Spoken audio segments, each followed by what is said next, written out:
दोस्तों, आज की कथा महाभारत के वन पर्व में अध्याय 300 से 302 पर आधारित है। यह महाभारत का एक ऐसा पर्व है जो हमें बहुत सारी बातें सिखाता है, जिसे अपनाकर एक साधारण इंसान एक महान व्यक्ति बन सकता है। बिल्कुल उसी तरह जिस प्रकार महाभारत में सूर्य पुत्र कर्ण का एक विशेष स्थान है। जब पांडवों के 12 वर्षों का वनवास पूरा हो गया था और वे अपने 13वें अज्ञातवास को आरंभ करते हैं, तब अर्जुन को प्रिय समझने वाले इंद्रदेव सूर्यपुत्र कर्ण से उनके कवच और कुंडल प्राप्त करने का निश्चय करते हैं। तब सूर्यदेव इंद्रदेव के मन की बात जान जाते हैं। सूर्यदेव कर्ण के स्वप्न में जाकर इंद्रदेव को अपने कवच और कुंडल ना देने की बात कहते हैं। उस समय सूर्यदेव ने एक वेदों के ज्ञाता ब्राह्मण का रूप धारण किया हुआ था और वे अपने पुत्र कर्ण के प्रति अत्यंत करुणा से भरे थे। सूर्यपुत्र कर्ण के स्वप्न में उनके बीच कुछ इस तरह बातचीत होती है। हे महावीर कर्ण, मैं आज तुम्हारे परम हित की बात करने के लिए तुम्हारे समक्ष आया हूँ। तुम मेरे बहुत ही प्रिय हो, इसीलिए मैं तुम्हारे साथ होने वाले एक ऐसे छल के प्रति सतर्क करने आया हूँ जो तुम्हारे जीवन तक को समाप्त कर सकता है। कर्ण, देवराज इंद्र जो पांडवों के हित की इच्छा रखते हैं, तुमसे तुम्हारे कवच और कुंडल का दान लेने आएंगे। तुम्हारी अद्भुत दानशीलता का, जिसे सारा जगत जानता है, का देवराज इंद्र को भी ज्ञान है। भी सत्य पुरुष के मांगने पर तुम उनके द्वारा मांगी गई वस्तु दे देते हो और बदले में उनसे कुछ नहीं मांगते हो। तुम दान को व्यापार नहीं समझते, जैसे अक्सर लोग समझते हैं। दान देते वक्त तुम सद्कर्म की कामना भी नहीं करते, जैसे अक्सर लोग करते हैं। हे पुत्र, सत्कर्म की कामना को भी एक व्यापार ही समझा जाता है और तुम किसी को ना कहकर निराश नहीं लौटने देते। तुम्हारे इस नरम स्वभाव को जानकर साक्षात इंद्र तुमसे तुम्हारे कवच और कुंडल मांगने के लिए आएंगे और उनके मांगने पर तुम उन्हें यह दोनों वस्तुएं दान में मत देना। तुम उनसे प्रार्थना करके उन्हें समझाना और वे जब जब कवच और कुंडल की बात करे तब तुम कुछ न कुछ कारण बताकर या कोई अन्य चीज देने की बात कहकर मना कर देना, क्योंकि देवराज इंद्र बड़े चंचल स्वभाव वाले हैं। उन्हें रत्न, गो और भांति भांति के पदार्थ बहुत ही प्रिय है।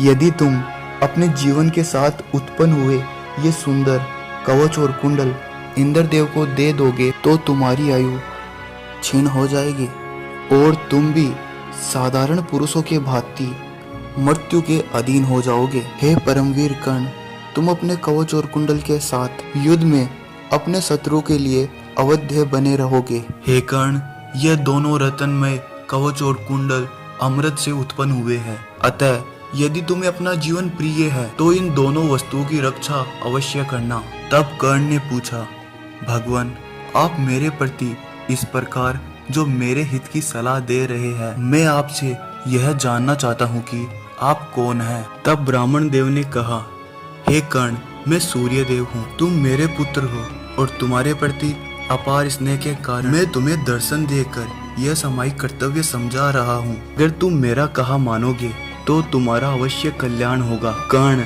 सूर्यदेव के सामने अपनी बात रखते हैं। कर्ण ने कहा, जिसके हित की बात साक्षात भगवान सूर्य स्वयं रखते हैं, कल्याण ही होगा। हे प्रभु, आप वरदायक देवता है, मुझ पर सदैव अपनी कृपा बनाए रखे। आपसे प्रेम पूर्वक अनुरोध करता हूँ, यदि मैं आपको प्रिय हूँ तो आप मुझे मेरे व्रत से विचलित न करें। संसार में सब लोग मेरे इस व्रत के बारे में जानते हैं। मैं श्रेष्ठ ब्राह्मणों की याचना करने पर मैं अपने प्राण तक दे सकता हूँ। हे सूर्यदेव, यदि साक्षात इंद्रदेव वेश में मेरे पास भिक्षा मांगने आ रहे हैं, हे देवेश्वर, मैं उन्हें अपने दोनों कुंडल और अपना कवच दे दूंगा। से तीनों लोकों में मेरी जो प्रसिद्धि हुई है वह नष्ट न होने पाए। जैसे योद्धा को अपने प्राण देकर भी यश की रक्षा करनी चाहिए। इंसान का यश उसके कुल से जुड़ा होता है, उससे भी बड़ा होता है। यदि यश की हानि हो तो संपूर्ण कुल की बदनामी होती है और उनके पूर्वजों द्वारा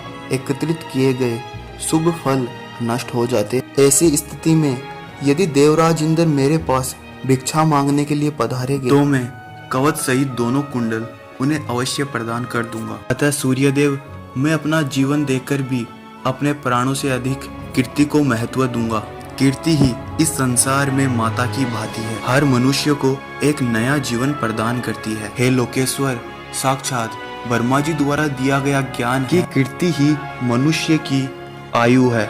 मैं अपने जीवन में सिर्फ सुयश का उपार्जन करना चाहता हूँ। मुझे अपने प्राण देकर भी अपनी कीर्ति को सुरक्षित रखना।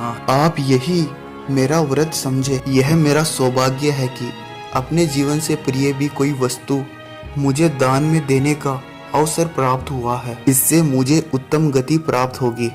तब सूर्यदेव कहते हैं, तुम अर्जुन से सदा स्पर्धा करते हो। यदि तुम अपने कवच और कुंडल का दान इंद्रदेव को ना करो, तब अर्जुन तुम्हें युद्ध में कभी भी पराजित नहीं कर सकता, भले ही साक्षात इंद्रदेव अर्जुन की सहायता के लिए आ जाए। अतः कर्ण, यदि तुम युद्ध भूमि में अर्जुन को जीतने की अभिलाषा रखते हो, तो इंद्र को यह शुभ कवच और कुंडल कभी भी दान मत करना। तब कर्ण ने कहा, हे भास्कर, मैं अर्जुन को युद्ध में अवश्य जीत लूं। मेरे पास अस्त्र शस्त्र का जो महान बल है, उसे आप निश्चित ही जानते हैं। मैंने परशुराम जी तथा महान द्रोणाचार्य से अस्त्र विद्या ज्ञान प्राप्त किया है। यह जो मेरा दान देने का व्रत है, उसके लिए आप भी मुझे अपने हृदय से आज्ञा दीजिए, जिससे मैं एक याचक बने हुए आए इंद्रदेव को अपने प्राण तक दे सकूं। तब सूर्यदेव ने कहा, यदि तुमने निश्चय कर ही लिया है, अब तुम अपने कवच और कुंडल के बदले इंद्र से उनकी अमोघ शक्ति वरदान करने का आशीर्वाद प्राप्त कर सकते हो। देवराज इंद्र की वह शक्ति युद्ध में सैकड़ों हजारों शत्रुओं का वध किए बिना वापस लौट कर नहीं आती।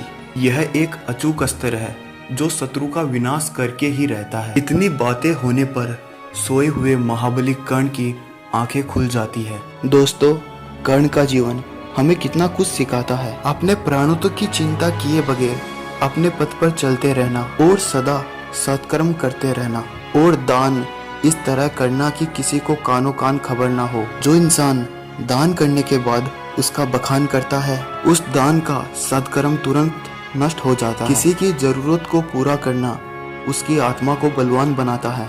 हम कर्ण जैसा तो नहीं बन सकते, पर अपने कर्मों को सुधार कर उनके बताए हुए पथ पर जरूर चल सकते हैं। आप महाबली कर्ण के बारे में अपने विचार हमें कमेंट बॉक्स में बता सकते हैं।